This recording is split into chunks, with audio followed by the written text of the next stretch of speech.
عداوت مجھ سے کیوں اتنی، میں تو قرآن کا داعی ہوں، رسول اللہ کا وارث، صحابہ کا سپاہی ہوں۔ ولا تتبعوا خطوات الشیطان، وقال تعالی ما آتاکم الرسول فخذوه وما نهاکم عنہ فانتہوا، وقال النبی صلی اللہ علیہ وسلم علیکم بسنتی وسنت الخلفاء الراشدین المہدیین۔ ہر قسم کی تعریفات و صفات، کبریائی، بڑائی اللہ وحدہ لا شریک له لا قدبہ، جو رب العالمین ساری مخلوقات کا روزی رساں ہے۔ انگنت درود و سلام ہوں انبیاء علیہ الصلاۃ والسلام کی مقدسہ جماعت پر، خصوصاً امام الانبیاء محبوب کبریا محمد مصطفیٰ صلی اللہ علیہ وسلم پر۔ حاضرین جمعہ،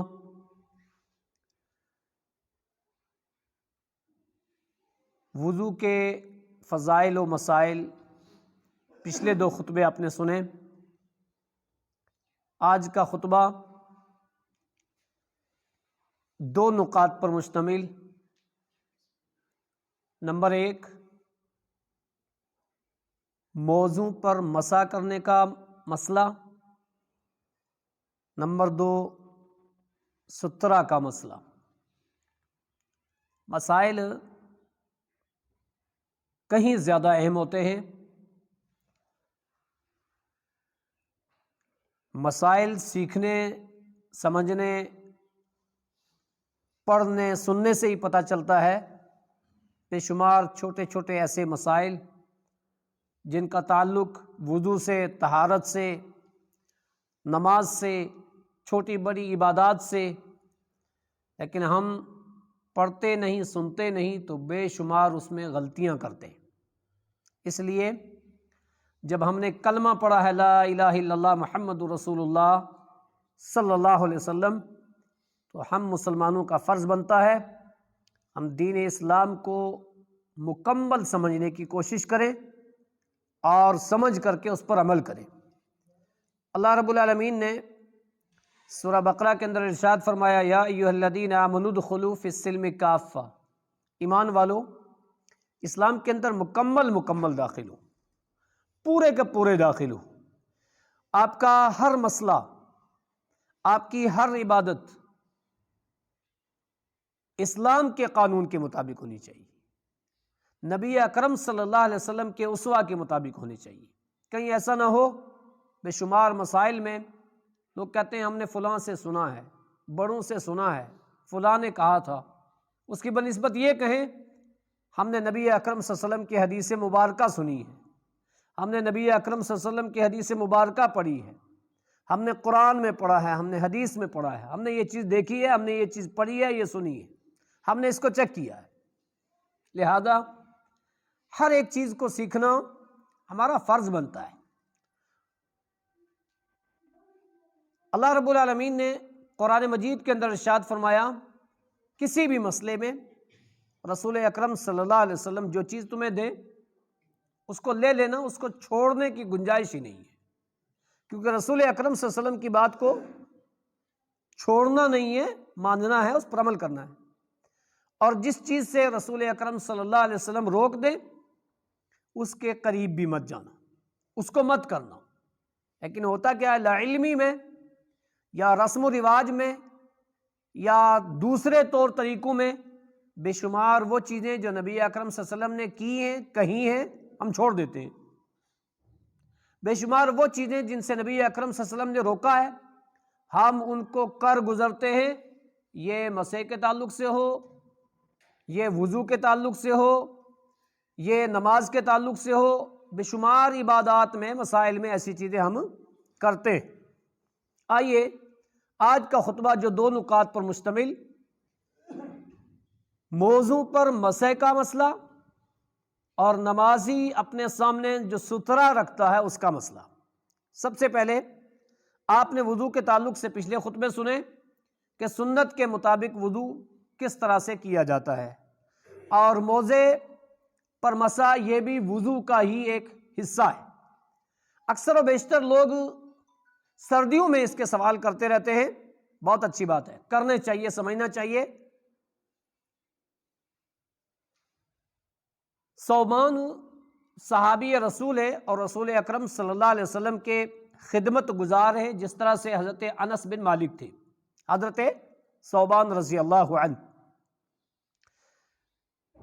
ایک حدیث سنیں، وعن ثوبان رضی اللہ عنہ قال بعث رسول اللہ صلی اللہ علیہ وسلم سریۃ فلما اصاب البرد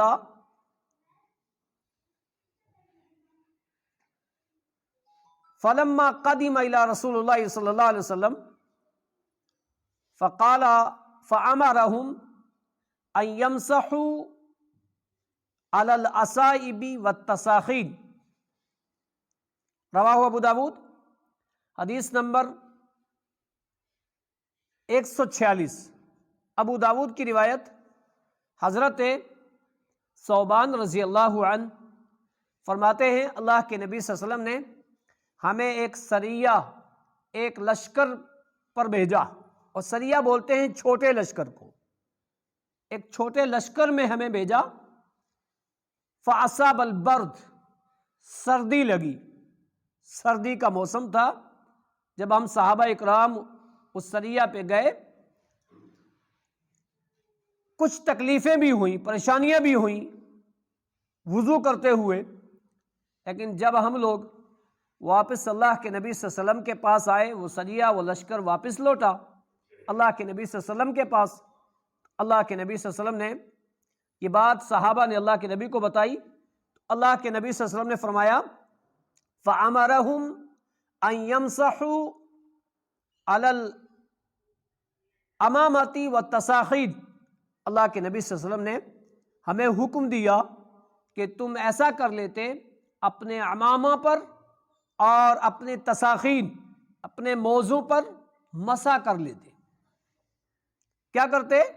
عماموں پر اور اپنے جرابوں پر، اپنے موضوع پر مسح کر لیتے۔ دشواری کے وقت، پریشانی کے وقت، جب تمہیں سردی لگی تھی تو تم اس سردی کے موسم میں اپنی ان پٹیوں پر، اپنے ان عماموں پر اور اپنی ان موضوع پر مسح کر لیتے۔ پتہ کیا چلا؟ اللہ کے نبی صلی اللہ علیہ وسلم نے عماموں پر اور موضوع پر مسح کرنے کا اپنے غلام، اپنے خدمت گزار صحابی رسول حضرت ثوبان رضی اللہ تعالیٰ عنہ کو یہ حکم دیا، جو سارے صحابہ کے لیے عام تھا۔ اس سے پتہ کیا چلا کہ موضوع پر مسح کرنے کا حکم نبی اکرم صلی اللہ علیہ وسلم نے خود دیا ہے۔ اس تعلق سے ایک حدیث اور دیکھیے، حضرت مغیرہ بن شعبہ رضی اللہ تعالی عنہ، جلیل القدر صحابی، وہ فرماتے ہیں وعن مغیرہ بن شعبہ رضی اللہ عنہ قال كنت مع النبي صلی اللہ علیہ وسلم فی سفر فأهویت لأنزع خفیہ فقال النبی صلی اللہ علیہ وسلم دعہما فإنی ادخلتہما طاہرتین فمسح علیہما، رواہ البخاری، حدیث نمبر 203، بخاری شریف کی حدیث نمبر 203 ہے۔ مغیرہ بن شعبہ راوی حدیث ہیں، وہ فرماتے ہیں اللہ کے نبی صلی اللہ علیہ وسلم سفر میں تھے، ہم صحابہ اکرام آپ کے ساتھ تھے۔ ایک مرتبہ ایسا ہوا، آپ صلی اللہ علیہ وسلم قضاء حاجت سے فارغ ہوئے، آپ نے جب وضو کرنے لگے تو میں آپ کے ساتھ تھا، میں جھکا کہ آپ کے موزے مبارک اتاروں۔ صحابہ کس قدر نبی اکرم صلی اللہ علیہ وسلم سے محبت کرتے تھے کہ میں آپ کے موزے خود اتاروں۔ احویت لانزع خفی، میں جھکا کہ آپ کے موزے اتاروں۔ فقال النبی صلی اللہ علیہ وسلم، اللہ کے نبی صلی اللہ علیہ وسلم نے فرمایا دعہما، ان دونوں کو چھوڑ دو، مت اتارنا۔ فإنی ادخلتہما طاہرتین، میں نے ان دونوں کو پاکی کی حالت میں، وضو کی حالت میں پہنا ہے، ان کو اتارنے کی ضرورت نہیں ہے، میں اپنے پیروں کو دھلوں گا نہیں۔ فمسح علیہما، آپ نے کیا کیا؟ دونوں پاؤں پہ مسح کر لیا. آپ نے موزے پہنے ہوئے تھے, مسح کر لیا. مسح کے تعلق سے آپ نے 2 حدیثیں سنی. تیسری حدیث, وعن مغیرة بن شعبة رضی اللہ عنہ قال خرج النبی صلی اللہ علیہ وسلم لحاجۃ فاتبعه بإداوة فيه ماء فصب عليه فلما فرغ لحاجته ومسح على الخفين. رواہ البخاری, حدیث نمبر 206. بخاری شریف کی حدیث نمبر 206 ہے. حضرت مغیرہ بن شعبہ راوی حدیث ہیں. وہ فرماتے ہیں ایک مرتبہ اللہ کے نبی صلی اللہ علیہ وسلم قضاء حاجت کے لیے گئے, میں پیچھے پیچھے پانی لے کے چلا گیا آپ کے لیے کہ آپ قضاء حاجت سے فارغ ہوں گے, آپ وضو کریں گے, میں آپ کے مبارک ہاتھوں پہ پانی ڈالوں گا, آپ ہاتھ دھلیں گے, چہرہ دھلیں گے, پاؤں دھلیں گے. صحابہ ایسی محبت کرتے تھے, سچی محبت, لیکن محبت میں غلو نہیں. جیسے لوگوں نے غلو کر کے نا اپنے دین کو بھی بدل دیا, اس کے طریقے بھی بدل دیے, اور ایسا غلو کیا کہ انسانوں کو وہ مقام دے دیا, وہ صفات دے دیں جو اللہ کی ہیں, جو صرف اللہ کے لیے خاص ہے. صحابہ اتنی محبت کرتے تھے, لیکن نبی اکرم صلی اللہ علیہ وسلم کو جو مقام رب العالمین نے دیا اس سے بڑھ کر کے کوئی دنیا والا نہیں دے سکتا. صحابہ اس میں غلو نہیں کرتے تھے. اللہ کے نبی نے منع بھی کیا تھا, لا تطرونی کما اطرت النصارى, مجھے میرے بارے میں ایسا غلو مت کرنا جیسے نصارہ نے عیسیٰ ابن مریم کے بارے میں کیا, ایسا میرے بارے میں مت کرنا. کہتے ہیں میں ایک برتن لے کر کے جس میں پانی تھا آپ کے ساتھ نکلا, آپ جب قضاء حاجت سے فارغ ہو کر کے آئے, میں پانی ڈالتا رہا اور آپ نے کیا کیا, وضو کیا, اور اخیر میں آپ نے اپنے پیروں مبارکوں کو نہیں دلا, دونوں پیروں پہ کیا کر لیا, آپ نے مسح کر لیا جن پہ آپ نے موزے پہنے ہوئے تھے. یہ 2 روایتیں 203 نمبر اور 206 نمبر صحیح بخاری کی روایت, اور پہلی روایت حضرت ثوبان کی جو ابو داود کی. 3 روایتیں آپ نے سنی جن سے پتہ کیا چلا کہ موضوع پر اللہ کے نبی صلی اللہ علیہ وسلم نے مسح کیا, اور اللہ کے نبی صلی اللہ علیہ وسلم نے پاکی کی حالت میں موزے پہنے ہوئے تھے. صحابی نے اتارنا چاہا تو آپ نے منع کیا اور مسح کیا, اور آپ نے حکم بھی دیا کہ تم اپنے اماموں اپنے موضوع پر مسح کر لیا کرو. ان 3 روایتوں سے مسح کے تعلق سے بات واضح ہو گئی کہ ہمیں اپنے موضوع پر مسح کرنا ہے. اب مسح کا طریقہ کیا ہے, مسح کی مدت کتنی ہے, کن موضوع پر کیا جائے کن پہ نہ کیا جائے, کیونکہ یہ بھی ایک بہت بڑا المیہ بنا ہوا ہے نا, کیونکہ لوگوں نے بے شمار چیزیں لکھی ہیں, لہذا ان مسائل کو سمجھنا انتہائی ضروری ہے. تیسری چوتھی حدیث آپ سنیے. شریح بن ہانی رضی اللہ عنہ اما عائشہ صدیقہ رضی اللہ تعالیٰ عنہ کے پاس آئے مسح کے تعلق سے پوچھنے کے لیے. صحیح مسلم کی حدیث نمبر 639, اللہ کے نبی صلی اللہ علیہ وسلم کی بیوی مومنوں کی ماں اما عائشہ کے پاس شریح بن ہانی, فَأَتَيْتُ لِأَسْأَلَ مَسَحَ الْخُفَّيْنِ, کہہ رہے میں اما عائشہ کے پاس آیا تاکہ پوچھوں کہ مسح کی مدت کیا ہے, مسح کیسے کیا جائے. تو اما عائشہ صدیقہ رضی اللہ تعالیٰ عنہ نے کیونکہ مدت کا سوال کیا تھا, تو اما عائشہ صدیقہ رضی اللہ تعالیٰ نے کیا کہا, علیکا بعلی بن ابی طالب, تم ایک کام کرو یہ سوال حضرت علی سے کرو. سبحان اللہ وبحمدہ سبحان اللہ العظیم. لوگوں نے باقاعدہ ایک مقابلہ آرائی بنا رکھی ہے, عائشہ علی کی دشمن, علی عائشہ کے دشمن, نعوذ باللہ من ذالک.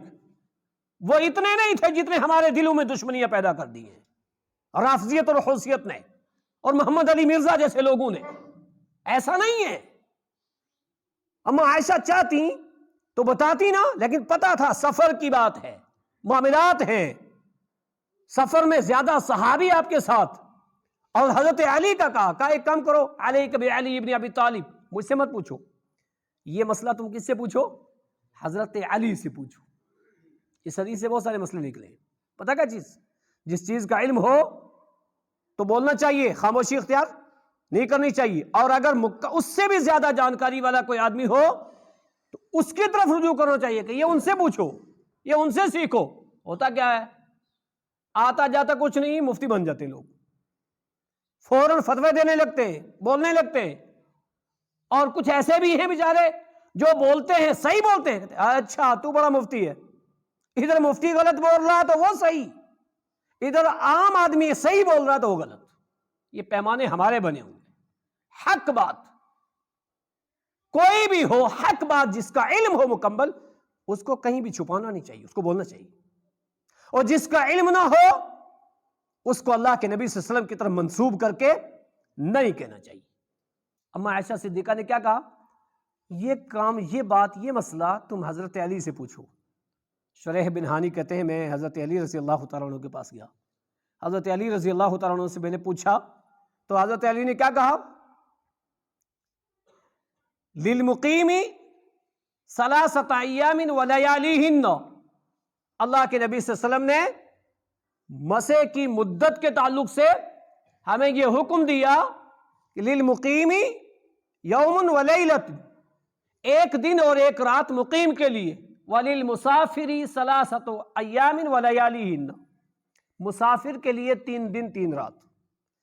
اللہ کے نبی صلی اللہ علیہ وسلم ہمیں حکم دیتے تھے کہ اگر کوئی مقیم آدمی ہے وہ 1 دن اور 1 رات تک اپنے موضوع پر مسح کرے، اور اگر کوئی مسافر ہے تو مسافر 3 دن 3 رات تک اپنے موضوع پر، اپنے اماموں پر مسح کرے۔ پتہ کیا چلا ان چاروں حدیثوں سے؟ ایک تو یہ معلوم ہوا کہ اللہ کے نبی صلی اللہ علیہ وسلم نے موضوع پر مسح کیا اور مسح کرنے کا حکم دیا۔ دوسری بات، اللہ کے نبی صلی اللہ علیہ وسلم سے یہ معلوم ہوئی کہ مسح کی مدت کتنی ہے مقیم کے لیے، چاہے وہ مرد ہو یا عورت ہو، 1 دن 1 رات، الگ الگ مسئلے نہیں ہیں، وہی مرد کے لیے وہی عورت کے لیے مسح کے تعلق سے۔ ایسے ہی مسافر اگر عورت ہے، مسافر اگر مرد ہے تو اس کے لیے 3 دن اور 3 رات۔ اب اس میں کچھ چیزیں ہیں، لوگوں نے کیا لکھا؟ خف کہتے ہیں چمڑے کے موضوع پر مسح ہوگا، اس کے علاوہ نہیں ہوگا۔ کچھ لوگ یہ کہتے ہیں، کچھ لوگ کہتے ہیں بہت زیادہ موٹا ہوگا، اس پہ نہیں ہو، اس پہ ہوگا، باقی پہ نہیں ہوگا۔ کچھ کہتے ہیں ایسے پانی پھیرو، انگلیاں پھیرو، مسح کرو، اگر پانی فوراً اندر چلا جائے تو مسح نہیں ہوگا اس پہ، تھوڑا سا رکا رہے تو مسح ہو جائے گا۔ یہ سب کیا ہے؟ اقوال ہیں لوگوں کی۔ مسح کی اجازت کس نے دی؟ اللہ کے نبی صلی اللہ علیہ وسلم نے۔ کس کے حکم سے؟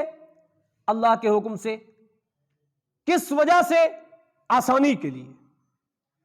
زخمی ہے، سخت سردی ہے، لشکر گیا ہے، واپس آیا، اللہ کے نبی نے کہا تم ایسا کر لیتے نا، آسانی کے لیے۔ لا یکلف اللہ نفسا الا وسعہا، دین اسلام نے کسی بھی انسان کو وہ بوجھ نہیں ڈالا جس کی وہ طاقت نہیں رکھ سکتا۔ ایک غریب چمڑے کا نہیں خرید سکتا، چمڑے کا نہیں خرید سکتا، وہ تو یہی نالین کے لے گا، اون کے لے گا، یہ کپڑے کا لے گا، سوت کا لے گا، وہ نہیں کرے گا اس پہ۔ تو اللہ نے کس کے لیے دین رکھا؟ امیر کے لیے؟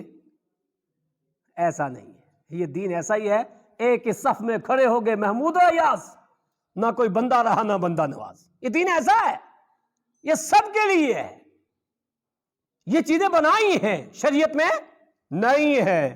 آپ اٹھا کے وہ چیز دیکھیں، اور یہ ان لوگوں کی لکھی ہوئی ڈکشنریاں ہیں، آپ قاموس اٹھا کے دیکھیں جو عربی لغت کی مشہور قاموس ہے، اس میں جورب کسے کہتے ہیں؟ کہا وہ چیز جس کو پاؤں میں پہنا جائے اس کو جورب کہتے ہیں۔ تاج العروس دیکھیں، کہا لفافے کی طرح جو چیز پاؤں میں چڑھائی جائے جس سے ٹخنے چھپ جائیں ان کو موزے اور جورب کہتے ہیں۔ اس کے علاوہ علامہ عینی حنفی کو دیکھیں، انہوں نے کیا لکھا ہے، یہ ساری ڈکشنری آپ دیکھیں گے نا تو یہ لوگوں کی اصطلاحات ہیں کہ اس پہ ہوتا ہے، اس پہ نہیں ہوتا، ہر ایک موضع پر مسا ہوتا ہے. پہلی بات یاد رکھو, کیا ہر ایک موضع پر مسا ہوتا ہے. دین اسلام نے یہ آسانی کے لیے یہ اجازت دی ہے, اور اس کو ہم نے بانٹا ہے. اس پہ ہوتا ہے, اس پہ نہیں ہوتا, اس پہ ہوتا ہے, اس پہ نہیں ہوتا. اس تعلق سے کوئی روایت نہیں ہے. جو صراحت ہے وہ یہ ہے, جو 5-6 میں نے روایتیں پڑھی ہیں, روایت اور بھی ہیں, لیکن کسی روایت میں آپ کو یہ نہیں ملے گا کہ نہیں اس پہ ہوتا ہے, اس پہ نہیں ہوتا, اس پہ ہوتا ہے, اس پہ نہیں ہوتا. بلکہ لوگوں نے جورب اور خفین کی جو تشریحیں کی ہے نا, وہ آپ قاموس اٹھا کے دیکھیں گے, عروس دیکھیں گے, یا علامہ عینی حنفی کی دیکھیں گے, یا اس طرح سے اور دیکھیں گے, امام ابو بکر بن احمد ان کی دیکھیں گے, یا اور دوسرے لوگوں کی دیکھیں گے, سب نے لکھا ہے ایسا ایسا. اور سب کو ملا کر کے, چاہے موزہ چمڑے کا ہو, چاہے موزہ اون کا ہو, چاہے نائلین کا ہو, چاہے سوت کا ہو, چاہے کپڑے کا ہو, جس سے انسان کے پیر کے ٹخنے ڈھکیں, اس کو موزہ کہلایا جائے گا. پتہ کیا چلا؟ ایک موزہ ایسا ہے جو ہوتا ہے, جو نیچے نیچے ہوتا ہے پیر کے, جس سے یہ ابری ہوئی 2 ہڈیاں چھپتی نہیں ہیں. جو ٹخنوں کی ہڈیاں ہیں وہ چھپتی نہیں ہیں, وہ نیچے ہی ہوتا ہے, اس پہ مسا نہیں ہوگا. اب بتاؤ کتنا باریک مسئلہ ہے, لیکن کس کو پتا تھا؟ کتنا ہی موٹا پہن لے, چمڑے کا پہن لے نیچے, لیکن ہڈیاں چھپی ہوئی نہیں ہے. کیونکہ وضو جب ہم کرتے ہیں تو کیا ہے, ابھی آپ نے پیچھے مسئلے میں حدیث سنا تھا, اللہ کے نبی نے کیا فرمایا کہ جن کی ایڑیاں سوکھی ہوں وَيْلٌ لِّلْعَقَابِ مِنَ النَّارِ, وعید ہے ان کے لیے. ایڑی خشک نہیں ہونی چاہیے. اعضائے وضو میں ایڑی داخل ہے, یہ ہڈی داخل ہے, یہ خشک نہیں ہونی چاہیے. اور ایک روایت اور سنی تھی کہ ایک شخص جو وضو کر کے آیا, اللہ کے نبی نے دیکھا ناخن کے برابر اس کے پیر میں خشکی تھی. اللہ کے نبی نے فرمایا اچھی طریقے سے وضو کیا کرو, اعضائے وضو میں سے کوئی حصہ خشک نہ رہے. تو پتہ یہ چلا موزہ جس طرح کا بھی ہو اس پر مسا ہے. پہلا مسئلہ. دوسرا مسئلہ, وہ موزہ جس سے ایڑیاں چھپی ہوئی ہوں, جس سے ایڑیاں چھپی ہوئی ہوں اس پر مسا ہوگا. جن سے ایڑیاں چھپی ہوئی نہیں ہیں ان پر مسا نہیں ہوگا.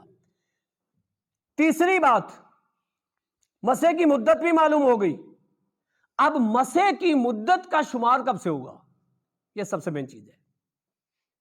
فور ایگزامپل, ایک انسان نے ابھی فجر میں وضو کیا, اور وضو کرنے کے بعد اس نے کیا کر لیا, موزے پہن لیے. اب ایک دن ایک رات کیا نیکسٹ فجر میں ہوگا, کب سے شروع ہوگا؟ جی یہ مسئلہ ہے. یہ مسئلہ جس وقت پہنا اس وقت نہیں شروع ہوگا.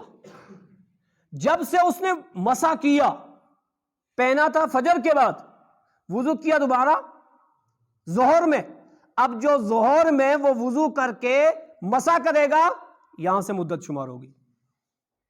کب ختم ہوگی؟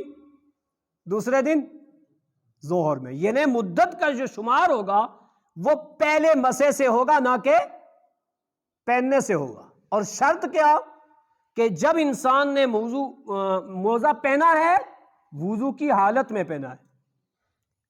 وضو کی حالت میں مسا نہ, موزہ پہن لے اور مسا کرے اس پہ مسا نہیں ہوگا.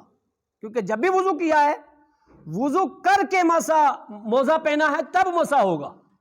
اگر بے وضو موزہ پہن لیا اور بعد میں مسا کرنے لگے, اس پہ مسا نہیں ہوگا.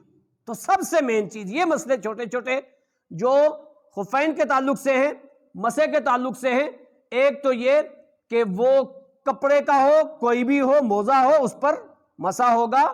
دوسری شرط ایڑیاں ڈھکی ہوئی ہونی چاہیے. اور تیسری شرط کہ وہ پاک ہو اور پاکی کی حالت میں پہنا ہو, تب جا کر کے مسا ہوگا.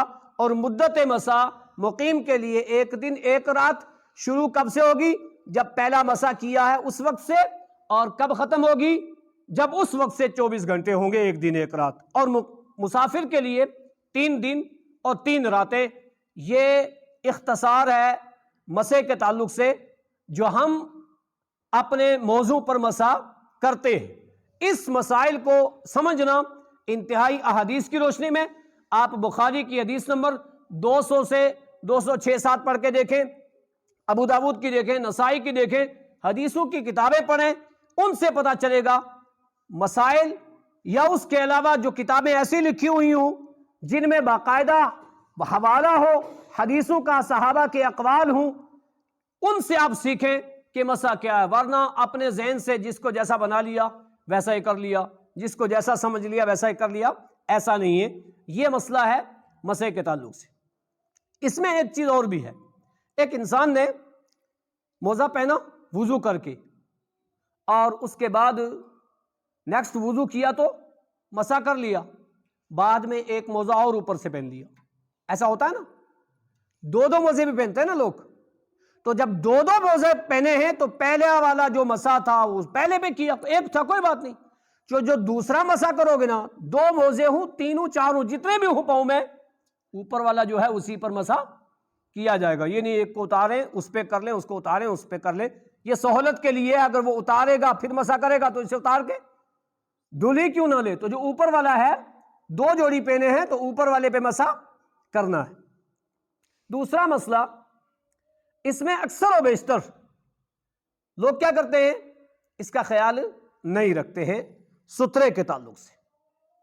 جب بھی ہم، اب یہ موضوع کی بحث موٹی موٹی مکمل ہوگی، ورنہ آپ نماز محمدی خریدیں، نماز نبوی کتاب یا اور کتابیں جو نماز کے ٹاپک پہ ہوں اس کو خرید کر کے پڑھیں تو پوری چیزیں سامنے آئیں گی.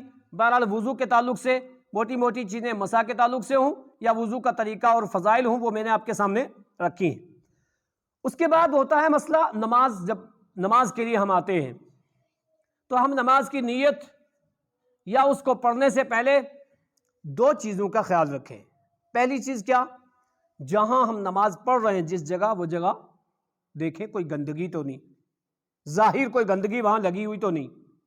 اللہ کے نبی صلی اللہ علیہ وسلم نے فرمایا، میرے لیے پوری روئے زمین جعلت الارض مسجدا وطہورا، مسجد اور پاکی کا ذریعہ بنا دی.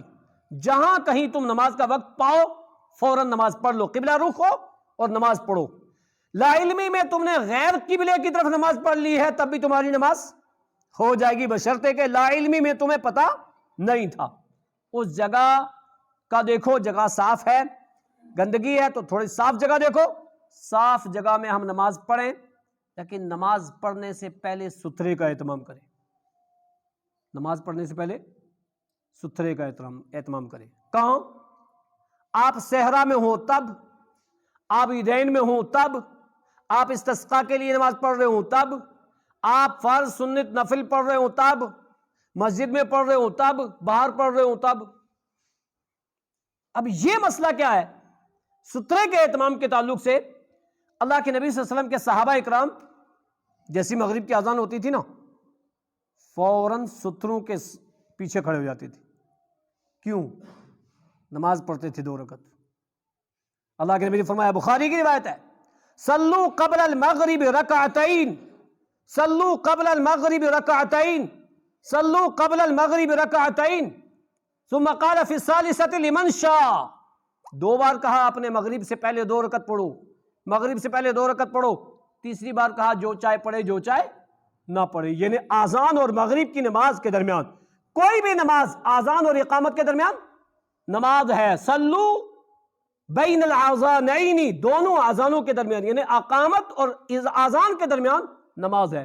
آپ نے کہا مغرب سے پہلے پڑھو. یہاں کیا ہوتا ہے، بے شمار جگہ پہ ایک آدمی آتا ہے، دیکھتے ہیں یار جماعت نہیں ہوئی، کیا پڑھ رہے ہیں، یہ کیا پڑھ رہے ہیں ابھی. وہ پوچھتا ہے یہ کیا پڑھ رہے ہے، کون ہے، عبداللہ عبد الرحمن بن عبدالرحم خان. لیکن تعجب کر رہا ہے یہ کون سی نماز پڑھ رہے، ارے یہ کوئی اور ہے.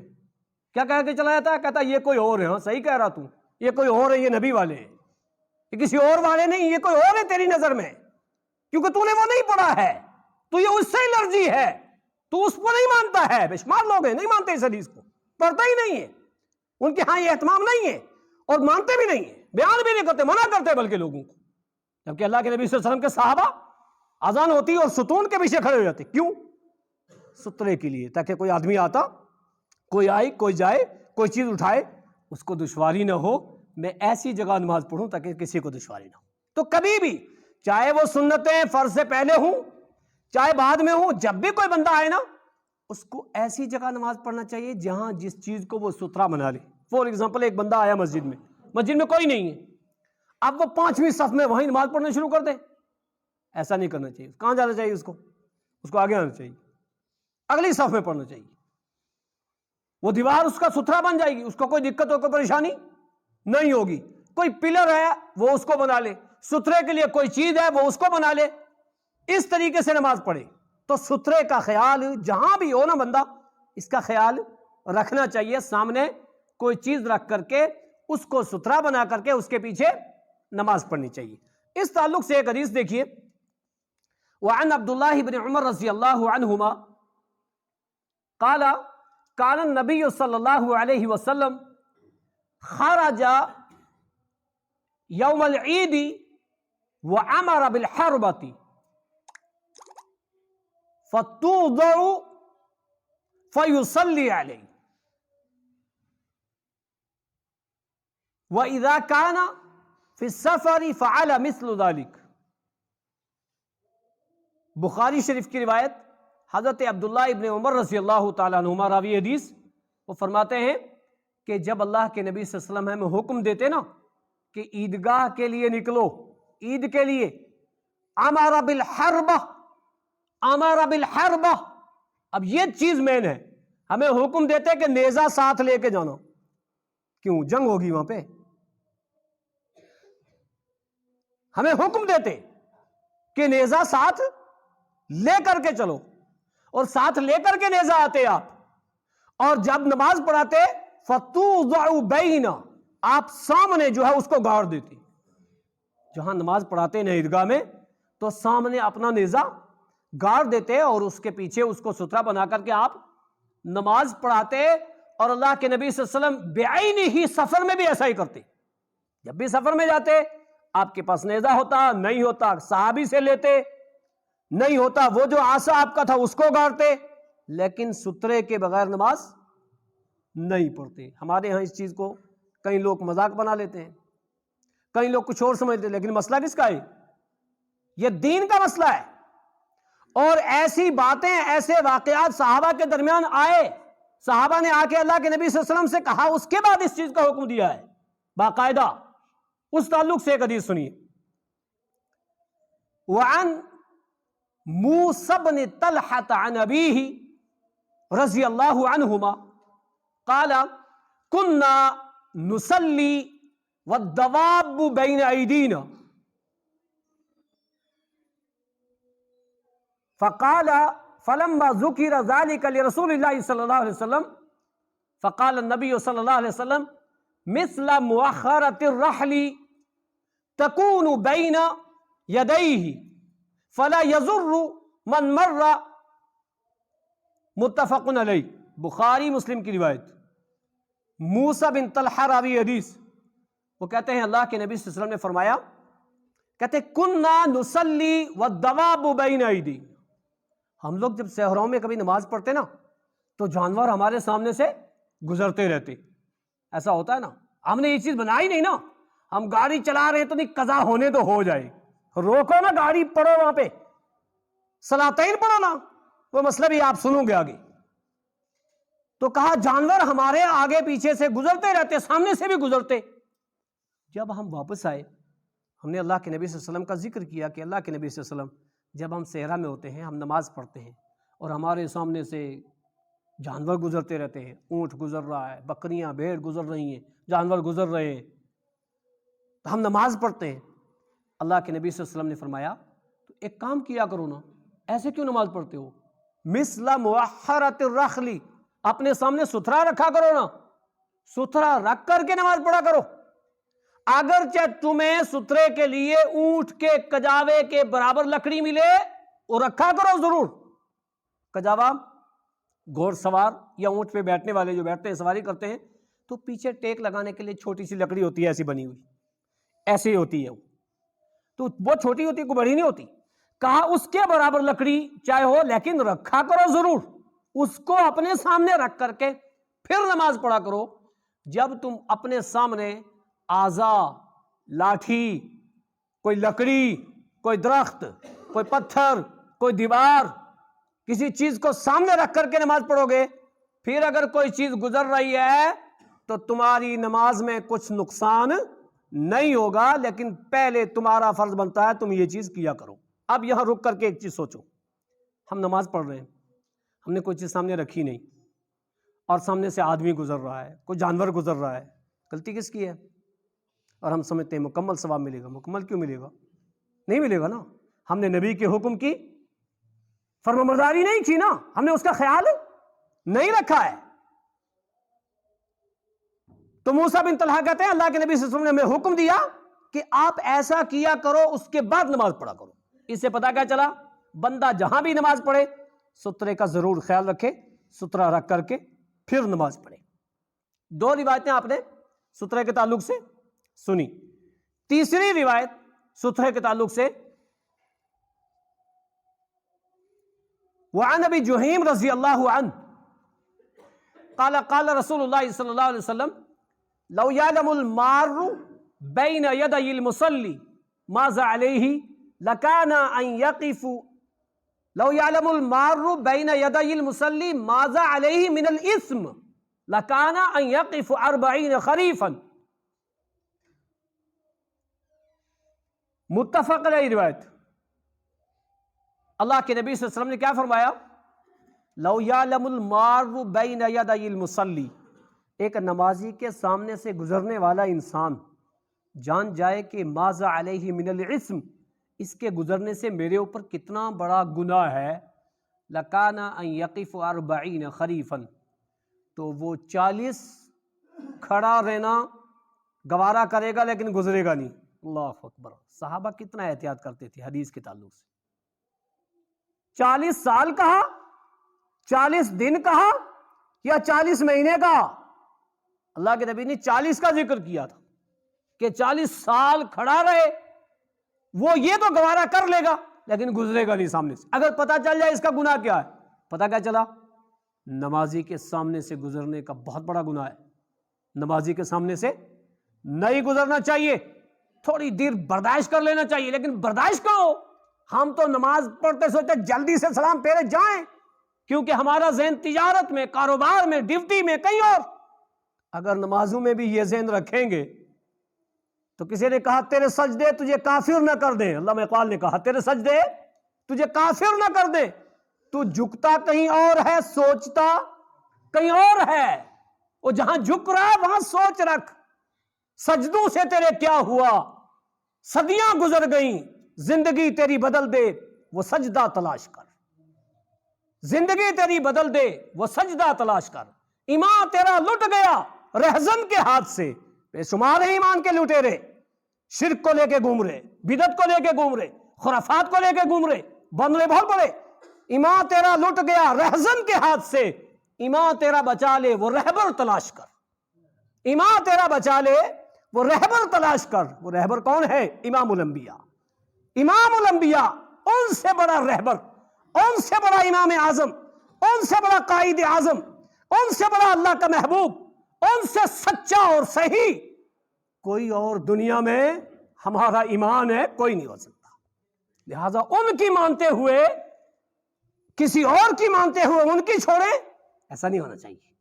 تو سترے کا خاص خیال کا پتہ چل جائے کہ سامنے سے گزرنے کا گناہ کیا ہے، وہ 40 سال کھڑا رہنا گوارا کرے گا لیکن گزرے گا نہیں۔ اس حدیث سے کیا پتہ چلا؟ نمازی کو بھی خیال رکھنا چاہیے، سترہ رکھ کر کے پھر نماز پڑھے، اور گزرنے والے کو خیال رکھنا چاہیے، کوئی نمازی ہو تو تھوڑی دیر برداشت کر لے، اس کو سلام پھیر لینے دے، اس کے بعد گزرے۔ اس تعلق سے وقت ہو گیا، ایک حدیث اور سنیے اللہ کے نبی صلی اللہ علیہ وسلم کی۔ وعن ابی سعید الخدری رضی اللہ عنہ قال سمعت رسول اللہ صلی اللہ علیہ وسلم یقول ان الناس یصلون ویستترون، لوگ جب نماز پڑھیں تو اس سترے کا خیال رکھیں اور کیا کریں؟ ستھرا رکھیں۔ فَإِذَا جَاءَ أَحَدٌ مِّنْكُمْ تَجَاوَزَ فَلْيَدْفَعْ، تم نے ستھرا رکھا ہوا ہے، یہ ستھرا ہے، سامنے بندہ نماز پڑھ رہا ہے، ایک آدمی آیا وہ سامنے سے گزرنے لگا، ستھرا رکھا ہوا پھر بھی گزر رہا ہے، سامنے سے گزرنے، ستھرے سے ادھر سے گزرے کوئی بات نہیں، لیکن ستھرے اور نمازی کے درمیان سے گزرے، فَلْيَدْفَعْهُ، اس کو ہٹاؤ، روکو، اس کو کیا کرو؟ روکو. فار ایگزامپل قیام میں ایک بندہ سینے پہ ہاتھ ہے، ایک بندہ گزر رہا ہے، تو کیا کرے؟ روکے، جہاں تک اس کا ہاتھ جائے سے اشارہ کرے. انسان ہوگا تو اس کو پتا چل جائے گا، اشارے سے واپس ہٹ جائے گا. فَإِنْ أَبَى فَلْيُقَاتِلْهُ، حدیث کا الفاظ کہ اگر وہ انکار کرے پھر بھی گزرے، سختی سے روکو. فَلْيُقَاتِلْهُ کا مطلب سختی سے روکو اس کو. فَإِنَّمَا هُوَ الشَّيْطَانُ، وہ شیطان ہے، انسان نہیں ہے. روکنے سے بھی نہیں رک رہا ہے، پھر بھی گزر رہا ہے، تو وہ کیا ہے؟ شیطان ہے. پتا کیا چلا؟ بندے نے ستھرا رکھا ہے. اللہ کے نبی نے کہا ستھرا رکھ کر کے پھر نماز پڑھو. کوئی آدمی، کوئی شخص آیا اور وہ ستھرے کے اور نمازی کے درمیان سے گزرے تو اس کو روکو. نہ رکے پھر بھی جانے کی کوشش کرے، سختی سے روکو، اس لیے کہ وہ شیطان ہے. اس سے کیا پتا چلا؟ ایک بندہ کہیں نماز پڑھ رہا ہے، اس نے ستھرا نہیں رکھا ہوا. یہیں آپ تیسری صف میں نماز پڑھ رہے ہو، ایک بندہ وہاں آپ کے قریب سے گزر رہا ہے، تو آپ جہاں بھی ہوں فوراً آپ تشہد میں بیٹھے ہوں، ہاتھ بڑھاؤ، ایسے اشارہ کرو تاکہ وہ دور ہٹ جائے، آپ کے سامنے سے نہ گزرے. اب یہ مسائل کہاں ہیں؟ یہ حدیث کے اندر ہے. پتا کیا چلا؟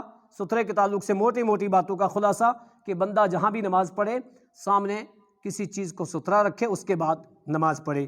دوسرے بندے کو خیال رکھنا چاہیے اگر اس نے ستھرا نہیں رکھا ہوا ہے اور وہ سامنے بیٹھا ہے وہی اس کا ستھرا ہے، وہ کیا کرے؟ وہاں سے گزرے نہ. یہاں لوگوں نے عجیب طریقے بنائے ہیں، دیکھا ہوگا آپ نے، کیونکہ آج تو دور ایسا ہے نا، لوگ دیکھتے ہیں بے شمار چیزیں، الیکٹرانک میڈیا ہے، پرنٹ میڈیا ہے، پتہ چل جاتا ہے. لوگوں نے طریقے بنائے.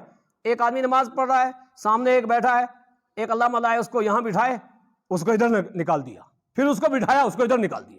یہ سب کیا ہے؟ یہ بناوٹی طریقے ہیں. ایسا نہیں ہے. جو بیٹھا ہو سامنے اس کو نہیں اٹھنا چاہیے. اٹھنا ہے تو کوئی چیز اپنے ہاتھ سے یا کوئی چیز دوسرا آدمی لائے جو اس بندے اور اس نمازی کے درمیان ستھرا رکھے. اب اس کا ستھرا بن گیا، اب تو اٹھ کر کے جا.